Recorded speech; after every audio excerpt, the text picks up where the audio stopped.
I always say when I receive awards like this, they mean even more to me than when I receive any type of music award from MTV, BET, any Oscars. When you get rewarded for, you know, your charity work and what you do for the community, it means a lot more to me. So first and foremost, thank you very, very much.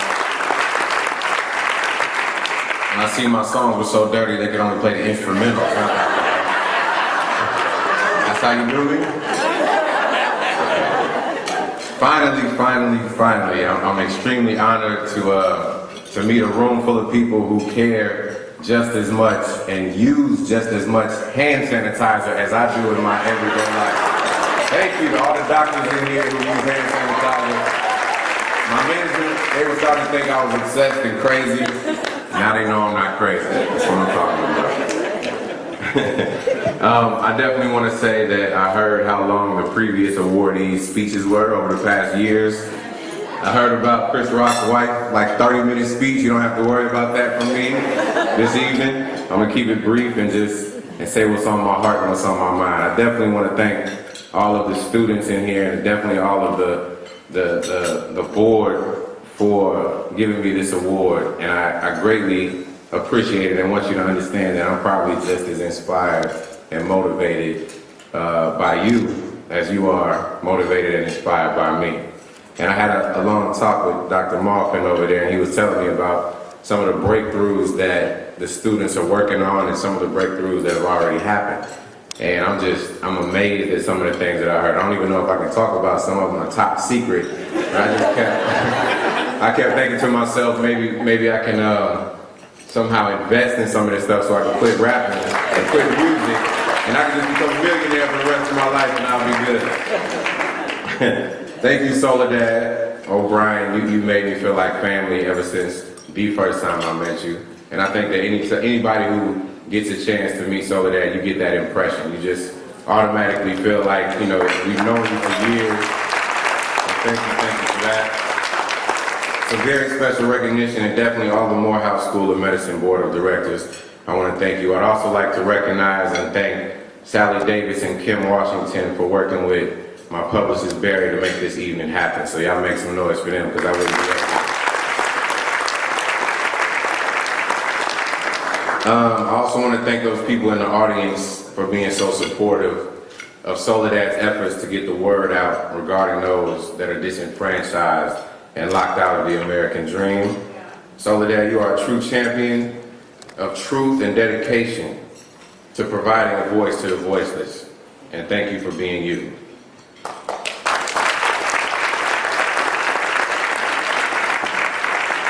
I feel like America has a great promise, but it's a promise unfulfilled. Not everyone gets an equal chance at it, and some, they never get a chance at all. And not everyone believes that tomorrow can be better than today, or that the promise is even meant for them at all.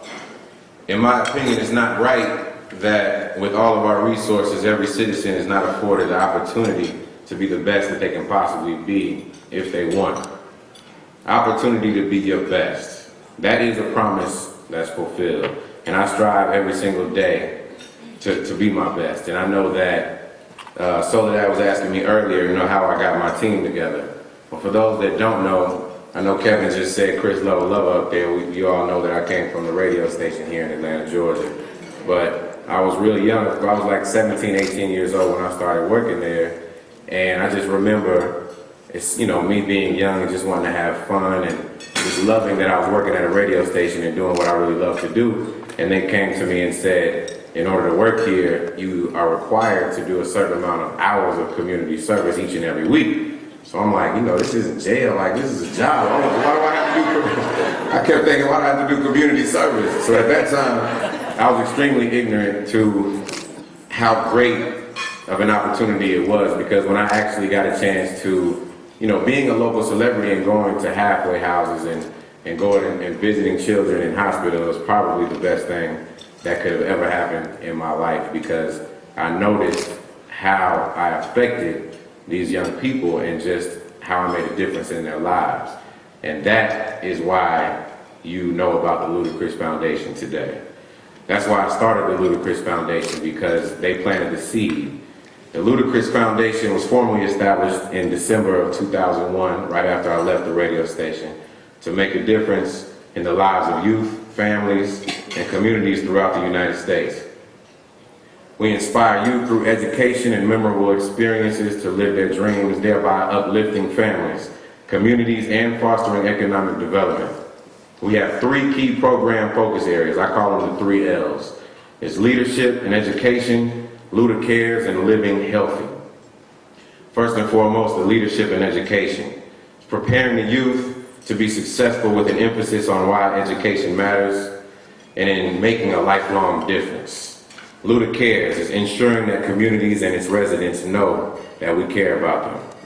Whether it was Hurricane Katrina or the Atlanta floods, we were always there and working hands-on.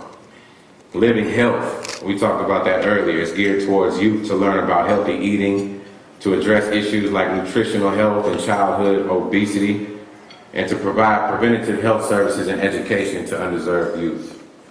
We help young people achieve their dreams through the encouragement of the principles of success, and we aim to show young people in America that they are the builders of their future. Since 2001, the Ludacris Foundation has donated well over $2 million to support organizations that work to help families and communities. Our programs and support initiatives have directly impacted thousands upon thousands of lives, and what I'm more proud of is the fact that, like I said earlier, we have over 10,000 hours of invested hands-on service. So I take pride in the fact that I'm there doing these things and not just cutting checks and let everybody else do the work. So thank you for being recognized today. I want to thank each and every one of you one more time for lending a hand. It would not be possible without your help. And in closing, I could not do the things that I do without the help from my team at the Ludacris Foundation. I want to thank my management, Ebony's son over here. I have my radio partner that started with me, Ramona DeBro, in the house this evening. I definitely want to thank my mother, who is the president of my foundation, and it wouldn't run the way it runs without her. Kim Hutchins, Candace Dickens, of course, Barry Florence, and of course, when I say my mom, people always ask me why I'm so grounded. It's probably because I'm a 34-year-old man, and my mom will still try and take out a belt and whoop my nerve. So thank you to my mother. Thank you, Soledad and the Morehouse School of Medicine. Greatly appreciate this honor.